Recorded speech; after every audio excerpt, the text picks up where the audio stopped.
Had to get the hardware. Had to get the hardware.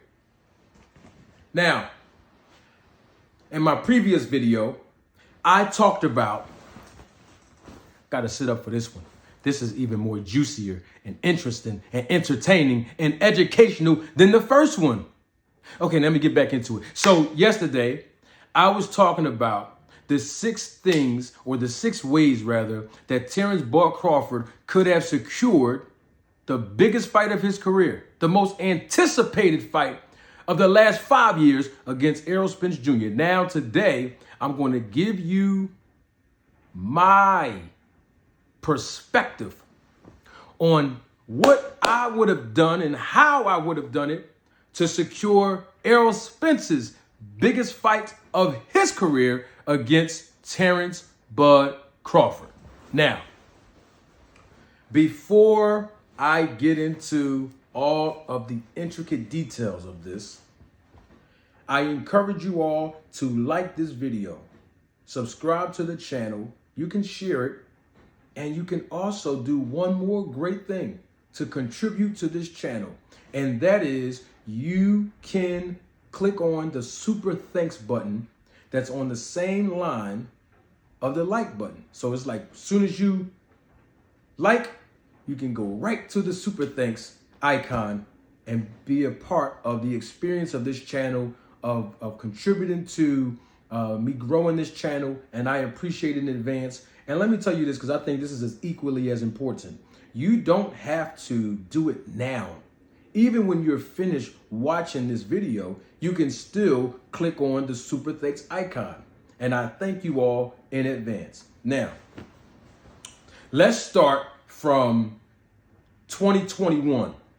You know, when I was managing Errol Spence and I was negotiating some terms for him to fight for the WBA title against the great Hall of Famer, or future Hall of Famer, Manny Pacquiao. Now, here's the thing. As we know right now, that unfortunately that fight never ever materialized because unfortunately my client discovered medically that he had a torn retina in his eye.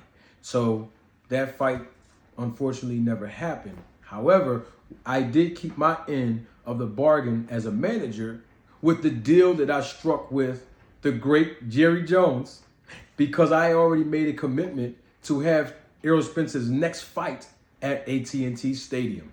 Now, when and how I was going to do that, well, that was the part where I had to do a whole lot of hard work to secure another fight to continue the ball rolling for the WBA competition. And that was obviously for Yordenis Ugas and Pacquiao. But before we start there, let me tell you the first thing that I would have done as soon as I was notified that Errol Spence wouldn't be able to compete.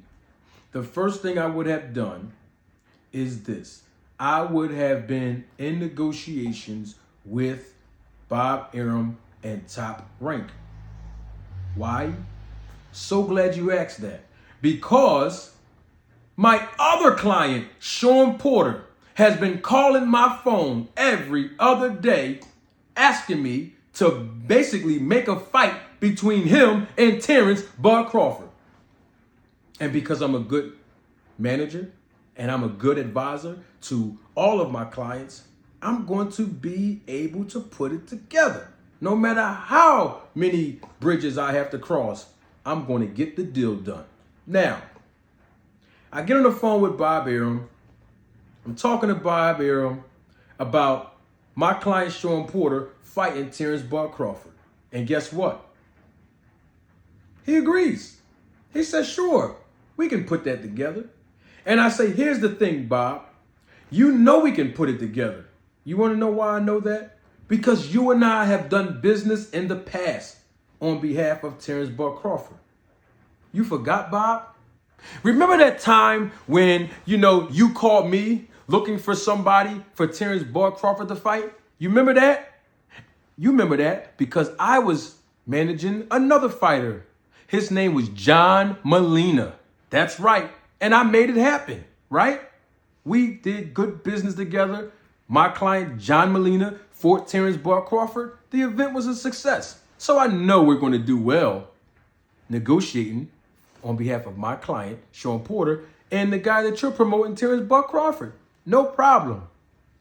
Hey, but Bob, before you get off the phone, quick question. You got Terrence Bud Crawford number? I wanted to ask him about something. You know, brother to brother. No problem. Thanks, Bob. Talk to you later. Second thing I'm going to do, I'm on the phone with Terrence Crawford immediately after I get off the phone with Bob Arum. Want to know why? You guessed it. Because I need his commitment. All he has to do is give me his word as a man. That's right. You ask, give you his word about what as a man? That as soon as I deliver on my end of the bargain to help him secure the fight with my client, Sean Porter, then he must make a commitment to me in exchange. And that is that he is going to defend his WBO title against my other client in the biggest fight in both of their careers, Errol Spence Jr. Now, let's get back to that Pacquiao-Ugas dynamic that I was talking about. Because, you know, I manage Ugas and, you know, I've already struck a deal with Pacquiao. Y'all already know I struck a deal with Pacquiao, right? Because after he left Bob Arum, he signed on to my team, and guess what happened? His first fight was against Adrian Broner, right? Okay, cool. Now, I just wanted to refresh your memory so we all can be on the same page of this thing here. Now, Ugas deserved the opportunity, right? He won a few title eliminators. We got it done. Pacquiao fights Ugas, right? Cool. Now, my other client, Errol Spence, he's trying to get healthy now. He had a surgery on his eye. He's getting healthy. Guess what happens? I deliver again. I upheld my bargain. How did I do that? Because, well, I upheld my end of the bargain. Because I made sure that Terrence Bud Crawford got the fight with my other client who kept nagging me every other day for the Crawford fight. You guessed it, Sean Showtime Porter. Hey, no problem. Everything is good up until this point because I have Terrence Bud Crawford's voice embedded in my psyche because he gave me his word as a man that if I delivered on my promise to ensure that he would fight my client, Sean Porter, that he would then oblige my other client, Terrence Crawford, my other client, Errol Spence, right? Good. Now we got that out the way. Now, what happens after Terrence Crawford fights Sean Porter? Remember they fought in November of 2021. Let's do the math. December, January, February, March, April. Bing, bing, bing. April. 5 months after I delivered on my promise to Terrence Bud Crawford, guess what happened? My other client, Errol Spence, fights Ugas. Where do they fight at? You guessed it, AT&T Stadium. Why? Because I kept my word to Jerry Jones. I upheld my end of the bargain even on that part of the business. You see? So my credibility is not on trial, right? And even if you put my credibility on trial, I will be acquitted of all charges. Now, I'm expecting that after we win this fight, and we're going to fight Terrence Bud Crawford next. You want to know why? Because Terrence Bud Crawford, he gave me his word as a man. Now, I go to my client in the dressing room of the fight. Hey, Errol, if you win against Ugas, please make sure you mention Terrence Bud Crawford's name. You know, like you did against Pacquiao. You know, when you called out Pacquiao after you fought Mikey Garcia. Remember that? And then you remember before that, Spence. You remember before that when Sean Porter fought Danny Garcia and he won? You remember how you got in the ring? You remember that, how you got in the ring and then, you called out Sean Porter for the WBC title, remember? Yeah, so keep that train going. I like how you do that stuff, man. Keep that going on if you beat Ugas, right? Cool. Call Crawford out. And guess what happened? My client Spence, he called him out in front of his hometown. Bam. So what do? A month after that fight, which is 6 months after Crawford beats Sean Porter, guess what I do as a manager, as an advisor? I paid my attorney now to send a proposal to Terrence Bud Crawford in May of 2022, right? Cool. Now, send him a proposal. Seemed like he agreed to most of the terms. So he says, send over a contract. My attorney's going to review it, etc., etc. Kept my end of the bargain there. And guess what happened in August of 2022? I send him over a legitimate live contract. Yes. And guess what happened? Guess what I was going to do 30 seconds after I sent him that contract in August? 30 seconds. Not even 30 seconds, but 30 seconds. I'm picking up the phone calling Francisco. You don't know who Francisco is? He's the president of the World Boxing Organization. Yeah, the WBO. Yeah, the sanctioning body that Terrence Bud Crawford styling with their belt with, and paying some of his purse too. Yeah, them. Yeah, WBO. I would talk to Francisco on the phone. I say, listen, Francie, I can call you Francie, right? Good. No offense. Check this out. I sent your guy, Terrence Bud Crawford, a very, very sweet deal. I mean, the fair market value is basically going to be crushed by the numbers that I offered him. And they were guaranteed numbers, by the way, Francie. And guess what? I think he's going to take the deal. Now, you got to facilitate and supervise at the event. So I tell you what, can you do me a favor? Can you at least talk to the young man? Hey, I'm not requesting a mandate because that would be a violation of your own regulations. I'm just asking you to just have a conversation with the guy, because at the end of the day, WBO, I'm helping put money in your pockets as well. Well, come on, let's be real here, Francie. The thing about it is this. According to your rules and regulations, WBO, not only are you going to expect a 3% purse from Terrence Bud Crawford, but you're going to actually expect a percentage of my client's purse, right? So you're going to make money too. This is going to be the biggest event since probably Floyd Mayweather and Pacquiao. This may be the biggest event, maybe since the trilogy with Tyson Fury and Deontay Wilder. And by the way, Francie, I represent Wilder with Shelly Finkel, and I represent Mayweather. You know that. So I'm good for what I do. Now, Crawford gets back. He doesn't like the guarantee. He's telling me that the guarantee is too small, even though I know that we're offering him a sweet deal above the fair market value of someone of his caliber being undefeated and being a title holder.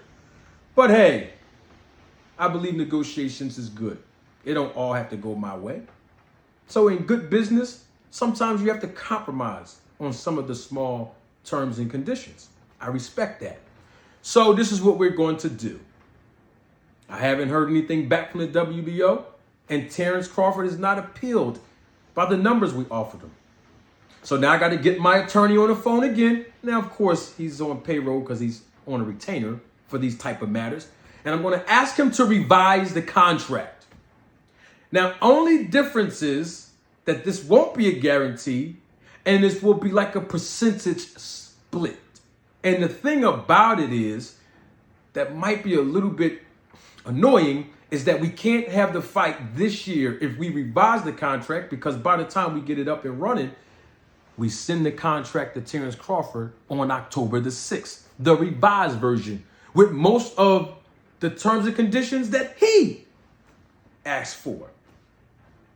So we know that the fight is going to happen probably February, March at the latest of 2023. I know he's going to agree to these terms. Wait a minute.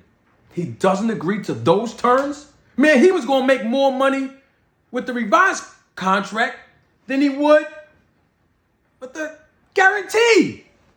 And he was going to be offered 2 more fights on top of this one over here on our side. You know how business goes. Same great deal that we gave to Pacquiao after he left top-ranking Bob Arum. He still doesn't agree to the terms? I can respect that. Let's see if we can figure out something else. I get a phone call that Terrence Bud Crawford goes on Instagram Live a month later in the first week of November, I think November 1st, November 2nd, and he said I tried to F him. He said that I did bad business when I gave that man my personal phone number. When I told that man my mom was ill, I gave him some personal information. He caught me at a very vulnerable time in my life, and he goes in front of the world and say I tried to screw him over and that the terms were not good enough for him. Just say the terms wasn't good enough, but don't say that my reputation is not intact. Don't say I tried to screw you over. Wow. And you still didn't sign to all the things that you told me you agreed to? Okay. Hold on. I'm getting a phone call from my client. Hold on. Yeah, hello? Yeah, Earl. Yeah, man. Yes, I saw it too. That's why I was trying to tell you earlier. He told me he don't even trust his own lawyer. Right. Yeah, I know. I know. It's very frustrating. I know. What was that? Spin the block? There's 2 problems with that whole spin the block. I understand. I am your advisor. I do. You're right. I do work for you. Well, let me say this real quick. The thing about it is this. He's doing business with BLK Prime. He never even mentioned that to me. And I think he was over there, telling BLK Prime and those people over there some of the stuff that we talked about, in confidence. You know what I mean? Yeah, no, it's just business. I don't take none of that stuff personal. Come on now. Right. So back to this whole spin the block thing. It's okay if he goes over there to make a couple of dollars. That's cool. I mean, wish he would have told us, but it's cool. Now, here's the thing about the spin the block thing, though. The problem I have with the spin the block thing is he said spin the block. Huh? Yeah, no. He was telling you because you told him you would spin the block. But here's the problem with that whole spin the block thing that he was talking about. Now I'm hearing that when he was in his hometown of Nebraska on BLK Prime's network after he fought Devin Ebenezer, they asked him about you. You seen that, right? Yeah, I seen it too. Listen, they asked him about fighting you, and guess what happened? He never gave a definitive answer. Yes, he never gave a definitive answer. Like you did. You gave a definitive answer when you was in front of your hometown. Remember? I advised you to do that? Right. He didn't even give a definitive answer. Exactly. Well, we got to go back to the drawing board. Whoop-de-whoop. That's what he was saying. That's what I heard. Well, I advise you of this. I mean, we can try to spin the block, but I'm very confident at this point that if you spin the block this time, because he was outside the first time when I was talking to him on the block. He was outside. But if you spin the block, I can almost assure you he's not going to be there because I think he ran in the house, and I don't think he's going to ever fight you. And so that's going to make my job much harder because now I got to find you another opponent that's worthy enough and marketable enough to fight you now that this fight fell out. Well, listen, I know you with the family, Earl. We'll talk later. All right, talk to you later. Don't take my word for it. Roll the tape.